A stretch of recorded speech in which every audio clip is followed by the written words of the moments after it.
2011학년도 수능 외국어 영역 같은 경우에 역시 EBS 70% 연계가 정확하게 지켜졌습니다. 학생들이 대부분 EBS 연계 70%를 쉬운 수능 혹은 자신들이 공부했던 EBS 교재와 비슷하게 문제가 출제될 것으로 예상을 했었던 것으로 보이고요. 그런 데서 조금 벗어났기 때문에 어렵게 느끼지 않았나 하는 생각이 듭니다.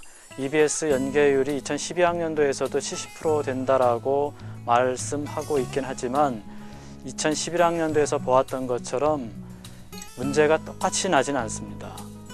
문제 유형이 변형되거나 달라질 수 있다는 점을 명심하는 것이 좋겠습니다. 외국어 영역의 경우 매년 조금씩 어려워지는 경향이 좀 있는데요. 2012학년도에도 아마 비슷한 흐름을 보일 것으로 보입니다. 대체로 문제 유형에서 큰 변화는 없는데 어휘가 어려워진다든지 지문의 길이가 길어진다든지 추상적 개념들 이런 것들을 논리적으로 연결짓고 흐름을 연결하고 하는 그런 문제들이 매년 최고 난이도를 보이는 그런 문제들로 나왔었는데 이를 해결하기 위해서는 철저하게 어휘 공부를 좀 해야 될 것 같고요.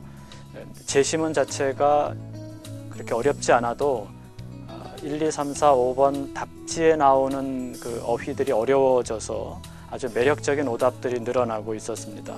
따라서 어휘 공부, 그 다음에 시간 내 문제 푸는 연습, 빈칸 추론 문제에 대한 연습들 이런 것들을 좀 충실하게 하는 것이 좋지 않을까 하는 생각이 듭니다. EBS 제시문이 그대로 난 문제도 몇 개 있었고요.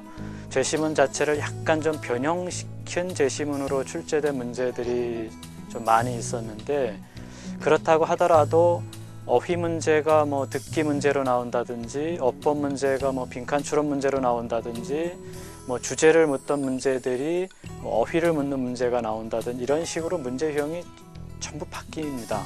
따라서 지문은 똑같이 나오거나 비슷하게 나올 수 있지만 문제가 다르게 나오기 때문에 학생들은 이 공부할 때 문제풀이식의 공부를 좀 지향하고 그 제시문을 꼼꼼하게 좀 읽고 살피고 주제가 뭐였는지 내용이 무엇이었는지 핵심 키워드가 뭔지 주의해야 할 연결사들이 무엇인지 어법이나 어휘에서 주의해야 할 것들이 무엇이 있는지 내가 혹시 출제자가 된다면 어디를 가로치는 문제를 낼 수 있을지 이런 것들을 좀 꼼꼼하게 짚고 확인하면서 공부하는 습관을 기르는 것이 좋겠습니다. 지난 2011학년도에 실제로 EBS 교재와 실제 수능 문제가 몇 문제나 연계가 됐는지 그리고 어떤 책에서 연계가 되었는지 이런 것들을 외국어 영역의 경우는 거의 전 문제를 전부 다 연계된 문제를 다 수록을 해 놓았습니다. 따라서 EBS 교재와의 연계가 실제로 어떻게 이루어지는지를 살펴볼 수 있도록 책이 구성되었고요. 그 다음에 두 번째로는 전국 수험생들, 외국어 영역 응시했던 전국 수험생들 가운데 가장 오답률이 높았던 그런 그 문항들 5개를 실제로 분석을 해보면서 왜 이렇게 오답률이 높았는지에 대한 분석이 있었습니다. 아마 이런 그 오답률에 대한 그 확인과 분석은 다른 책에서 보기 어려웠던 것들이 아닌가 하는 생각이 들기 때문에 이런 오답률이 높았던 문항에 대한 그런 그 분석을 한번 보시면서 어떻게 하는 것이 좀 더 효율적으로 2012 수능 외국어 영역을 대비하는 것인가를 생각을 해보시면 좋지 않을까 하는 생각이 듭니다. EBS 외국어 영역 시험 문제들을 보면 소재가 굉장히 다양합니다. 경제 문제도 있고 과학 지문도 있고 예술에 관한 것도 있고 상식적인 이런 문제도 있고 글감들이 굉장히 다양하기 때문에 학생들이 일단 이 외국어 영역의 문제는 영어 시험이다라고 하는 생각보다는 다양한 교과, 통합교과적인 시험이다, 이런 생각을 하시는 게 좋겠습니다. 따라서 다양한 학교에서 이루어지는 수업에 적극적으로 일단 참여하고, 또 글감들도 좀 다양하게 읽는 것이 좋겠고, 철학 같은 제시문도 나오고 과학 제시문도 나오고 경제 문제도 나오게 하기 때문에 인문계다 자연계다 구별 없이 다양한 그런 글감들을 읽는 자세를 먼저 갖는 것이 좋겠고, 상식이 풍부한 학생이 유리하게 되어 있습니다. 그리고 영어 공부의 가장 기본은 뭐니 해도 단어 암기고요. 그 다음에 어법 정리고, 그 다음에 이제 그런 바탕에서 독해 연습을 좀 많이 해보는 것이 중요하지 않을까 하는 생각이 듭니다. 예, 상위권 학생들은 외국어 영역 같은 경우에 이미 어휘 실력도 어느 정도 돼 있고요. 상위권 학생들이 가장 많이 틀리는 문제는 역시 빈칸 추론 문제입니다. 따라서 본인들이 잘 알고 있는 어휘나 어법 정리를 꾸준하게 해주면서 다양한 글감들을 읽으면서 글의 논리적인 전개가 어떻게 이루어지는지를 꼼꼼하게 좀 따지면서 빈칸 추론 문제에 대한 대비를 하시는 것이 좋겠고요. 중위권 학생들 같은 경우에는 2등급 정도 해당하는 학생들 같은 경우에는 어법 문제에서 오히려 빈칸 추론 문제 다음으로는 어법 문제에서 틀리는 경우들이 있기 때문에 어법 정리를 좀 확실하게 하시는 것이 독해에도 도움이 될 것이고, 어법성 판단 문제를 푸는 데도 도움이 될 것입니다. 4등급 정도 되는 학생들은 의외로 듣기에서 한 2문제 정도 더 틀릴 수 있는데, 듣기에서 틀리지 않도록 그렇게 좀 각별하게 신경 쓰시는 것이 좋지 않을까 하는 생각이 들고요.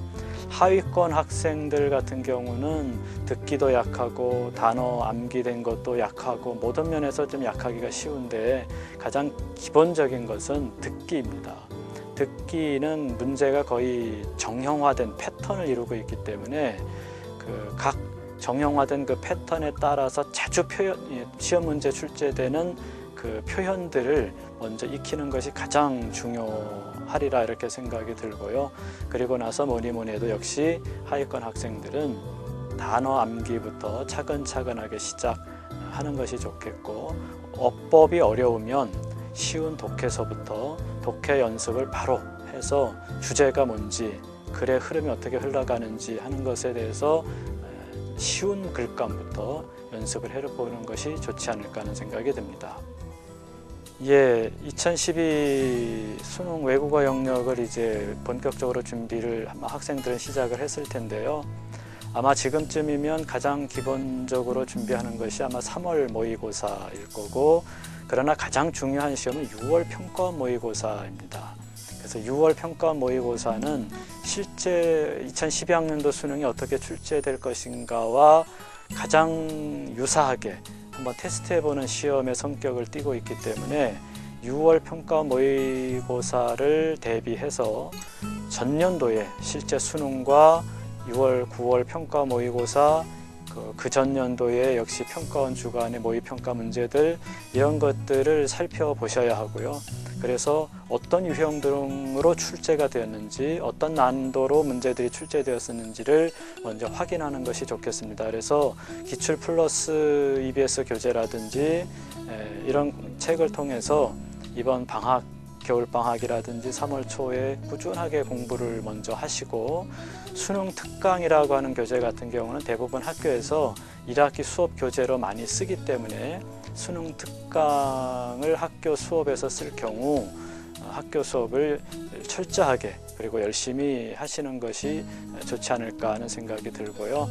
조금 더 영어 공부에 욕심을 내는 학생은 그 어법어휘 150제라든지 고난도 그 300제 문제집이라든지 이런 문제집을 통해서 꾸준하게 실력을 키워나가는 것이 좋겠다는 생각이 듭니다.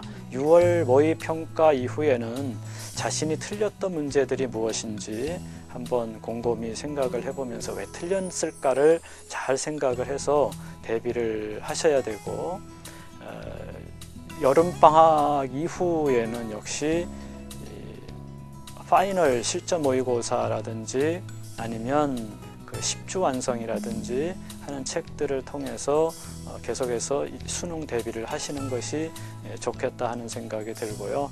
수시 모집에서 특별히 대학별고사에서 영어로 질문을 하시는 경우가 간혹 있습니다. 그래서 수능 영어 말고도 영어와 관련된 자기소개 정도의 영어는 공부하시는 것이 좋지 않을까 하는 생각이 듭니다.